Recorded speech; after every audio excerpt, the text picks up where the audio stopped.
Hey everyone, this is Bridgette Raes, and I'm back with another tip for you this week. As promised, so last week I touched on finding the right necklace lengths and neckline depths for your body.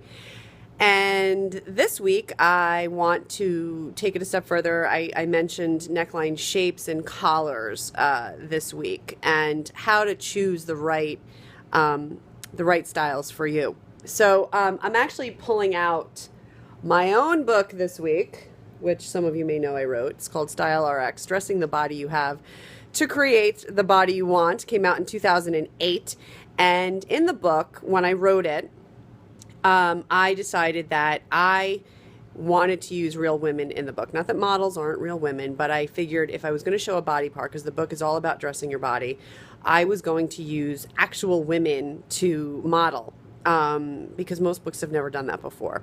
So through the generosity of my clients, my sister, some of my friends, none of them were professional models in the book.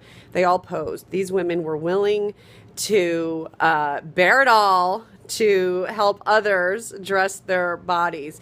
And there are there's a whole section in the book on necklines, and there's also a section in the book about having a short neck. And I thought these two areas would be great to talk about, because while a collar isn't a neckline per se, if depending on the length of your neck, it actually can have it can have an effect on the particular collars that you wear.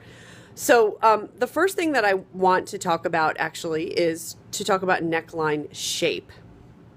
So for the most part, most people have an oval shaped face. It's actually the most common of face shapes out there, meaning that your face resembles an egg. I have what's called an oval shaped face. So people with oval shaped faces usually have their cheekbones are somewhere, is usually the widest part of their face. They have a narrower jaw, and it's like an egg shape. Other people have really narrow jawlines and wider foreheads. Those are usually people who have heart-shaped faces. We have people out there who have very oblong-shaped faces, meaning that their face is very long and narrow. And you have people out there who have very square-shaped faces or very angular-shaped faces. So when you look at their jawline, it's very, very broad. When you're choosing the right necklines, it's not so much about the shape of your face that you want to look at. I think people get very stuck on that, like, what's the shape of my face? And it can be a helpful thing, but I think what's most important when choosing necklines is that you look at the shape of your face from ear to ear. So the bottom half of your face. So is it very wide? Is it very round? Is it very tapered and sharp? This is what you want to look at the most. And the general rule of thumb is that if you want to enhance the shape of your face, you mirror it in your neckline. If you want to balance or minimize the shape of your face, you do the opposite. So there's no right or wrong. Like, I don't like the idea that we're all supposed to have one particular shaped face, that if you have a square shaped face, you're supposed to not make it look square, or if you have a very tapered jawline, then you're not supposed to make it enhance it. It's really not about right or wrong. It's about what you feel best in. And that was really the approach when I wrote my book too, was that if we were all supposed to be built the same, we would have been, and we're not. We're all built very differently. So it's about you making the decision, what makes you more comfortable. So I'm going to pull out some photos from my book to show what happens when you mirror a face shape or a jawline shape, and when you do the opposite, and the effects that it has. So, excuse me while I turn to a certain page that I bookmarked. Here's an example. This is actually one of my old clients who modeled in my book. See if you can see it. Okay. So this particular model, I shall call her because she was a model in my book, but she's one of my clients. She has a very tapered jaw. As you can see, she has a very sharp, narrower jawline. Now, what's happening on, I guess that would be your left, is the V-neck. So what's happening is, by enhancing the shape, by mirroring the shape of her more tapered jawline, it's enhanced. Now, if she wants to balance how tapered it is, in the photo on the right, the opposite is done. So the squarer shape is the exact opposite of a very tapered jawline. So what's happening is that her face, the fullness or the narrowness of her chin appears to be wider. Now, the next photo is really interesting. This is someone who has a rounder jawline. So what you can see here is she has a naturally round face, and her jaw, the line from ear to ear, her chin, is very full in comparison to the other photo. Now, what's happening on the left is because we're mirroring that roundness, her face looks fuller, it looks shorter, it looks rounder. On the right, when we put a deeper V-neck, her face actually looks more tapered and narrow. So that's the rule of thumb. The rule of thumb is this. If you want to repeat, if you want to enhance your jawline, you repeat the shape. So if you have a very round jaw, very square jaw, you would want to do the same shape again. And the opposite is true if you want to minimize it or make it look a little bit more balanced. Now, the other thing that you can do too is with jawlines is choosing earrings.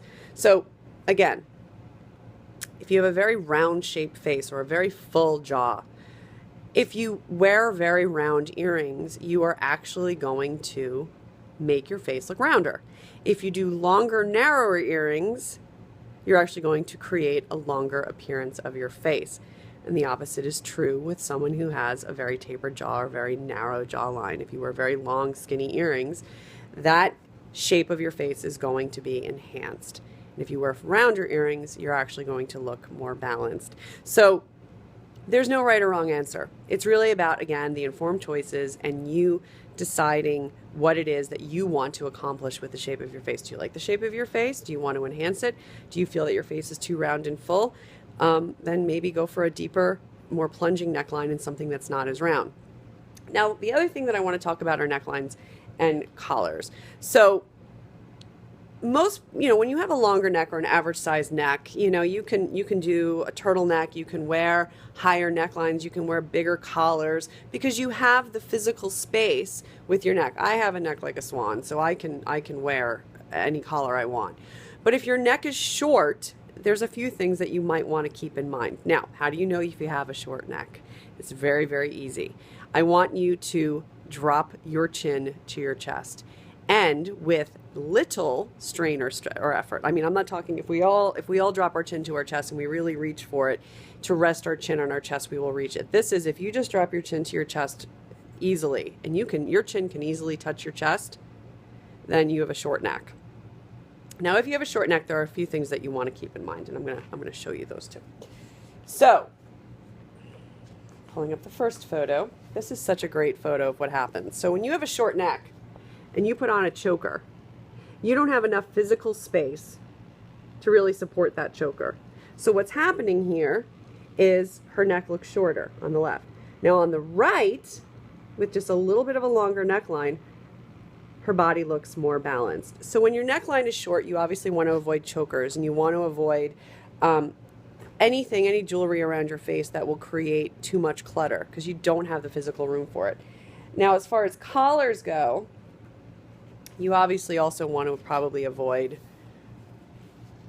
turtlenecks because what's happening here is she doesn't have a long enough neck, so her neck's looking even shorter versus having a neckline that sits a little bit lower. So if you're someone who says, well, I want to wear a turtleneck, I have a short neck, does that mean I can never wear turtlenecks again? It doesn't mean you can never wear turtlenecks again. What it means is you might want to just perhaps, make an informed choice, wear a turtleneck, no, your neck's going to look shorter, or wear a cowl neck or something that sits a little bit lower and doesn't sit so high on the neck, or a mock turtleneck if you want to try that, so it's not taking up too much physical space.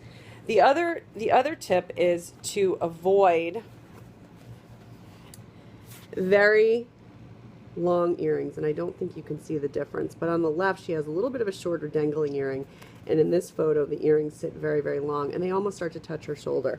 So if you want your neck to look longer and it's short, you don't want your earrings to go anywhere past where your jawbone angles. Because once you start getting too long there, if you don't have enough physical space, you're just going to look like your neck's even shorter because your earrings are sitting so long on your body.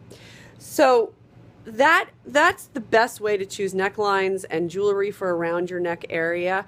Again, if you want to enhance the shape of your face, you mirror the neckline shape with your body, with the necklines you choose, and you mirror the shape of your face, or you do the opposite to balance it. So between that and knowing which neckline points are right for you, as well as which jewelry to make your neck look longer, how to also use earrings to either balance or enhance your face shape, you should be in really great shape to choose jewelry and necklines. So I hope that was a helpful tip for you this week. If you have any questions for me, you can visit my website, BridgetteRaes.com. You can find me on Facebook, facebook.com/Bridgette Raes Style Expert. And on Pinterest, Twitter, Instagram, it's all at Bridgette Raes. Hope you're having a great week, and I'll chat with you next week.